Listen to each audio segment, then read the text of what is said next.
Hello, this is Mickey. I want to thank everybody for the notes, emails that they sent me on the first presentation that I did. But by far and away, the comment that I got was, tell me more about content aware. They said that I just kind of breezed through that real quick, and it kind of did. I just wanted to show some basics with Lightroom. So I'm going to spend a longer time covering content aware in this video. And if you hang on, after we do the content aware, I'll finish up this photo and show you how I process it in Lightroom only. We won't do any kind of work in Photoshop. Lightroom can take care of it and make it just the way we want it. This is a photo I took about a year ago when my wife and I were visiting in Maine in a little town on Georgetown Island called Five Islands. I highly recommend visiting the place. It's really great. It's a nice little town at the end of the road. I mean, the end of the road when you come on to Georgetown Island. And the lobster restaurant's right here. Five lobster, fresh lobster coming in from all the traps around. The drive is about an hour north of Portland. Portland being right here, you just follow the main highway up to Brunswick, and then come on to Georgetown Island and out to Five Islands. It's a beautiful drive. If you stop at this point right here, it's called Charles Pond. There's a little bridge there. It's probably in the fall the most beautiful color and a still water pond that you can get some excellent photos. Highly recommend it. Alright, let's jump right back into Lightroom, and we're looking at our photograph of our crusty Maine lobsterman that's coming in from a hard day of fishing for lobsters. I want to start out like I do with all my photos in Lightroom by doing the two basic things. The first one is I go down here to Lens Corrections and I turn on Remove Chromatic Aberration and Enable Profile Correction. And you can see it automatically detects my lens, and if we flip it off and on, you can see it's made a correction. Cleaned up the vignetting that is just natural to the lens, and made the picture a little more correct from any glass aberration that is in the lens construction. Alright, after I get that, I go to my basic panel, and I like to start with the auto setting in Lightroom. It's just a shortcut, it gives me a place to start, and I can correct from there. These are just basic settings, so I hit auto, and it looks like it did a pretty good job. I think the photograph needs a little more magenta.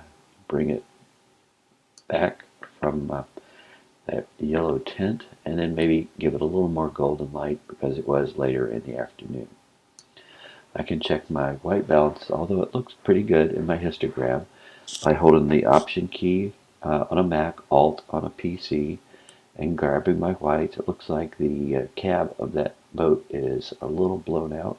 So I'll bring my whites down a little bit, and I'll take a look at my blacks by holding my Alt or Option key down, and that looks pretty good there. So that shows me that my histogram is pretty well centered. And with that taken care of, we're going to jump right into Photoshop now so we can take care of these objects that are going to be a problem with our composition. And once we get back into Lightroom, that's when I'll do my cropping, and we'll probably just crop this area right here. So to get to Photoshop, we have a couple ways to do it. If you're on a PC, you can right-click on the picture and choose Edit in Photoshop. If you're on a Mac, you'll have to hold the Control key down, click, and do the same thing, Edit in Photoshop. And of course, everybody can go up to Photo, Edit in Photoshop, and that's where we're starting. Alright, you see that Lightroom has dropped the photograph into Photoshop, and it's ready for us to start working on it. The first thing I probably want to do is make the photograph a little bigger. If you hit your Command key on your Mac and the plus key, it'll make it larger. Command minus makes it smaller. Of course, if you're on a Windows, it would be Control plus or Control minus. Alright, so now we have a good view of our photograph, and we want to jump right into Content Aware. To do that, we first have to define an area that we want to start working on. And we'll start at the very left here, working on this buoy here. And we want to grab our lasso tool. And this allows us to make a freehand selection. And we're going to circle the area and be sure to get the reflection, because we want to take care of that too. You'll see marching ants. That's a signification in Photoshop that it has made a selection. And we want to go up to Edit, Content Aware Fill. By doing that, it launches the Content Aware Fill tool. In the main screen, you'll see the photograph that we're working on, and you'll see the area that we're going to remove through Content Aware, and it's surrounded by a bunch of green, and this is what we call our sampling area. So all these areas that are in green, Photoshop is going to use to compute what would it take to make this disappear, right? And we can modify this, and we'll talk about that in a second. In our middle screen is our preview screen, and in this screen it shows us what that area looks like once the content has been removed. And it looks pretty good. Looks real good. Down below here, if we wanted to change the size of our preview screen to look in close, we can move our slider here. On the far left side is our Content Aware tools. And starting at the very top, we have the ability to turn off the overlay if that's bugging you or you want to see what it looks like around the object. If you want to change the opacity, meaning how well you can see through that green, you can change it to where it's very opaque or very clear. Just up to you. This allows you to change the color. If you wanted to, make your area red, you could do that. And then this allows you to see what sampling colors will be used in what areas. So right now we have it in the sampling area, which means the area that's going to be used to make this go away. The option is excluded areas, which I've never seen anybody use. So your sampling area is clear, and the area it's not going to touch is in green. I by default, it's sampling, and I would keep it on sampling. The next is sampling area options. Auto is where it's defaulted, and that's where I would keep it. Rectangular and custom. This would be for sampling areas that are kind of odd shaped or out of the ordinary, and you can test those out if your Content Aware is not working just right for you. Fill areas.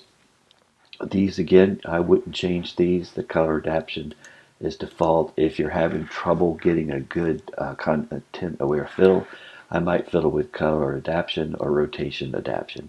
Rotation adaptation is more when you have, like if we had really strong waves or wood grain on the object and they weren't lining up correctly, we could use the rotation adaptation to make that appear a little more realistic. Output settings. This one is by default new layer, and that's where I would leave it to. By changing to current layer, you're actually making the change on the layer of the photo, the layer that we're working on. And a duplicate layer means that you just want to create a duplicate layer of the layer you're working on. Again, that's only for special circumstances. Let's get rid of this. So new layer, because Photoshop is a destructive process when you use Photoshop. So that means when I make a change on the picture, it's actually making a change on the photo file itself. All right. So to get around that problem, we create layers. So a layer is on top of the main photo, and you can have layer on layer on layer. And that way, if you make a mistake, you can erase that layer and you're back to the beginning. So every time, with this setting, every time we make a change here, it's going to create a new layer. And that way you could say I wanted to keep the first three, but I wanted to get rid of the fourth one. Then you just remove that fourth layer, and it would make this object come back again. And I'll show you that in more detail when we get through with the corrections here. We'll jump back out to the main Photoshop screen, and I'll show you the layers and how we manage those. At the very bottom of the screen, we have three buttons. First one is cancel. If we use cancel, it just drops us out of this tool, and we're back into regular Photoshop. Apply. Apply is used when we're going to have multiple objects, like we will in this instance, that we're going to correct in one content-aware session. All right, so after we determine that this is how we want it to be filled in, it looks pretty good, we would hit apply. And then we move to our next object, hit apply, next object, hit apply. That way we don't have to relaunch this tool every time. If we hit OK, it's going to accept the changes at the present object, and it's going to drop us into Photoshop. Right? So that means if we wanted to fix this one and this one, we'd have to relaunch this tool so we could fix them in content-aware fill. Next, let's go up to the upper left. This tool is our zoom tool. Exactly what it means. You click on the object and it zooms in and out. The hand tool allows you to grab the photograph and move it around. A good tip to remember anytime you're in Photoshop or Lightroom, if you want to move an object around, you just hold your space bar, and while you're holding the space bar, the hand tool appears and you can move this around. The lasso tool is the same as the lasso in the main screen of Photoshop. It allows us to select objects for content aware. The next one is our paintbrush. The paintbrush allows us to add or remove areas that content aware is using. Like in this example, I realize there is a reflection of the rocks here, so that's probably why it shows this. But looking at this, I see a little kind of blotchy area here, so let me click on the minus key, which means to remove the content aware sampling, and I'm just going to take it down to the water. When I do that, it will resample, and it looks a lot better. I don't have a little rock smudge area there. And I might even click on the plus, and now I can add sampling area. So we'll add sampling area. We'll come over here and look. It's resampled. Looks real good. It even still has the reflections of the rocks. So that's just a way for you to fine-tune the content-aware algorithm to make sure this object gets removed and replaced with just the right color and reflections. All right. Now that we've gone through all the tools, let's finish up this content-aware session so we can remove these other objects. So we want to go and grab our lasso tool. We want to go to our next object. And see, we've got some white here. I don't know if that's rope or whatever, but we want to get all the area that we want to remove. Now you can see the sampling area is very large here, but it looks pretty good to me. So if it's looking good in the preview screen, I wouldn't bother too much here. If it was, like right here, if this bobber or this buoy was causing a problem, I would come into my minus brush. I'd take that out. We don't want that to be considered. And it really doesn't make any much difference here. The preview still looks just as good. All right, so we like that. Let's move to our next object. We'll hit apply, and we'll move to our next object. So we grab our lasso tool, and we'll circle the buoy. It's going to give us some more area. Looks pretty good, although you see how you have this little area right here? So the sampling is not very good. So what we're going to do is that we're going to grab our tool, click the minus. We're going to get rid of this. It's kind of touching the boat. We're going to grab the plus. We're going to grab a little bit up here. And see it recomputes? Perfect. Looks perfect. So just because it had a little, oops, let me get rid of that. It had a little bit of the boat in the sampling area, and it didn't have any of the dark water up above, so it was kind of making a content-aware fill that really didn't quite fit what was in the scene. All right, so we're good with that one. Let's choose our lasso tool, and we're going to make a really tight selection around this because it's so close to the boat. This actually looks pretty good, but just to be on the safe side, I'm going to grab my brush and I'm going to take out the parts of the boat that it's touching. And I might add a little more water down here. And that looks really good. So with all our selections made, we now want to click OK to go back into Photoshop. Alright, so we're back at our main picture and we still see one of the buoys. And that's because we didn't click Apply once we put the content aware around it. So this gives us a good sample of what to do if we don't get everything right the first time. So this is a real simple fix. The only step you have to remember is first go to the main background layer. Alright, because if we try to correct on this layer or this layer, all we have there is the correction. Now, we need the full layer. So we click on the background layer, we go to our lasso tool, we lasso the object, and we go to our content aware tool under edit. It's going to launch the tool and give us our area of sampling. We're going to use the minus brush, and we're going to take this boat out. We don't need any of that. And when we look at our sampling area, that looks pretty good, so I'm going to stick with what we have here. Since we have nothing else to clean up here, we're just going to hit OK. This drops us back out into our main photo, and now we have 3 background layers that were created because we fixed several objects here. Now, if we turn off the layer, you'll see what we fixed. It pops up. There it is right there. If we turn off this background layer, we see that these two were fixed in that session. And then, of course, the last one we fixed was this main buoy right here. To combine all these layers, because we don't need a bunch of layers, and you can imagine if you were correcting a lot of things in this photo, you could have a lot of layers. So we want to make sure we get them all into one layer. We're going to click on the first one, hold our shift key down, click on the next one, the last one. It's going to light up all 3, and then we want to hit Command E, and that will combine them all. If it's a Windows PC, you want to hit Control E. It will then combine all these into one layer. So now we have our corrections, our content aware, and our background layer. You can see here we still have a selection area from our last content aware fill. To turn that off, you just hit Command D for deselect, or Control if you're on a Windows PC, Control D to deselect, and you see it's gone.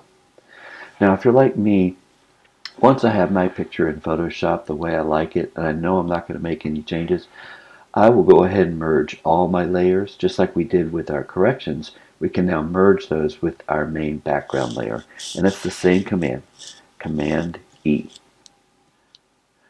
So now everything is in one layer. A good thing about that is that it reduces the file size. For every layer that we have, it makes the file size a little bit larger, and depending on what's in that layer, it can get your photos very, very large in size and make it hard to handle if you don't have enough memory on your PC. And now we want to move our photo from Photoshop to Lightroom.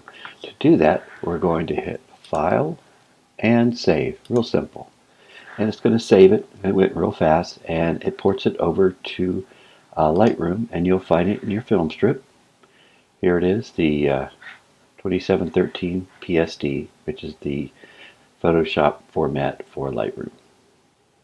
And then you can check your film strip. So this is our original RAW file. This is our edited file, and you can see the changes with the buoys in the background are now gone, and this is the file that we'll work from in Lightroom. So the first thing we want to do in Lightroom, or that I want to do, is I want to crop it. So let's grab our crop tool, and I'm going to keep it in the same dimensions. I just want to make the boats and the water the subject of this photograph. So we're going to make our crop right here. Right?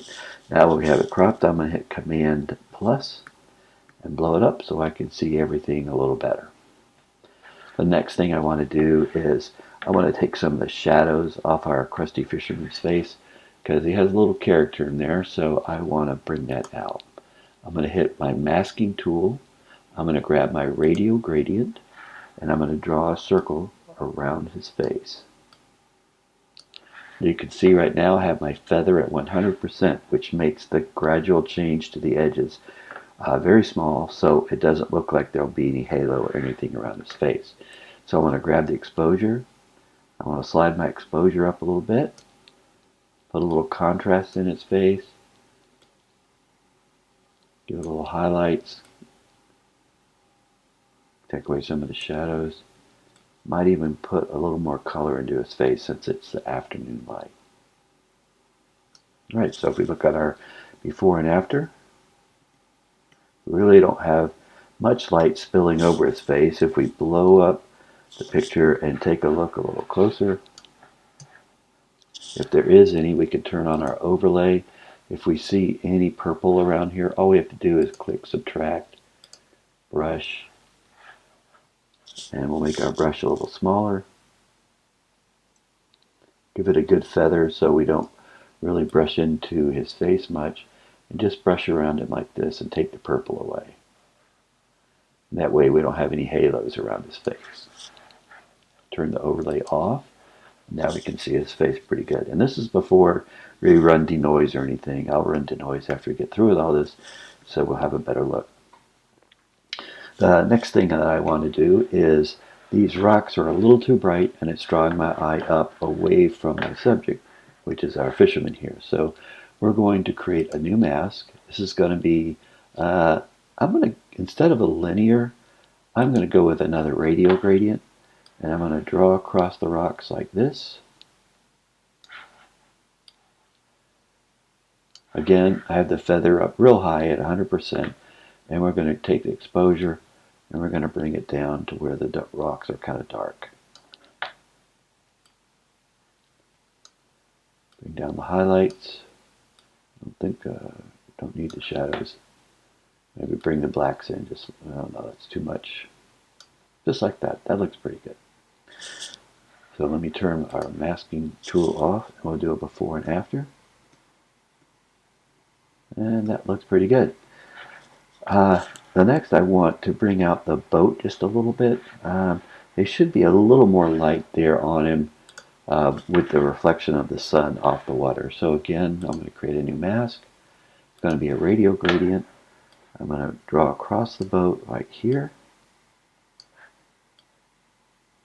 So this way you can see that the radial gradient feathers off right here to the rear of the boat, because I don't want any light hitting that, because that has enough light, but I do need a little light here, and just a little touch. And we'll add a little color of yellow to it for the afternoon light. Again, before, after, before, after. I don't know if we want to lighten up the bow of the boat. We'll take a look at it and see what it looks like. We'll put a radial gradient there. Well, maybe a little bit. Just brings out the character of some of the roughness in the boat. So here's our before, here's our after. What we want to do next is we're going to create another radial gradient. You can probably tell I love radial gradients. And we're going to kind of calm down this hot water here. See if we can bring it down a little bit without making the water too dark. We don't want it to look like a dark spot in the water. We'll bring down the highlights a little bit. So here's a before and after. Just a little subtle change, not too much. Maybe we'll bring the texture and clarity up a little bit since it is choppy water there. Alright, let's turn our brush off and take a look before and after. Before and after. And see, that's just a very subtle change here, but that's the secret of making these changes, to make it subtle so it's not real obvious to the casual viewer. Right. The next thing I want to do is the back of this boat. You know, I was using a 150 to 500 telephoto lens at about half its length, and while my subject here is in focus, I was at a 7.1. I thought I might get this in focus too, but it's a little soft. So I want to lighten it up a little bit and bring it into focus the best I can without making it looking unnatural. So what I'm going to do is grab the mask tool again. I'm going to create a new mask. I'm going to use my brush this time.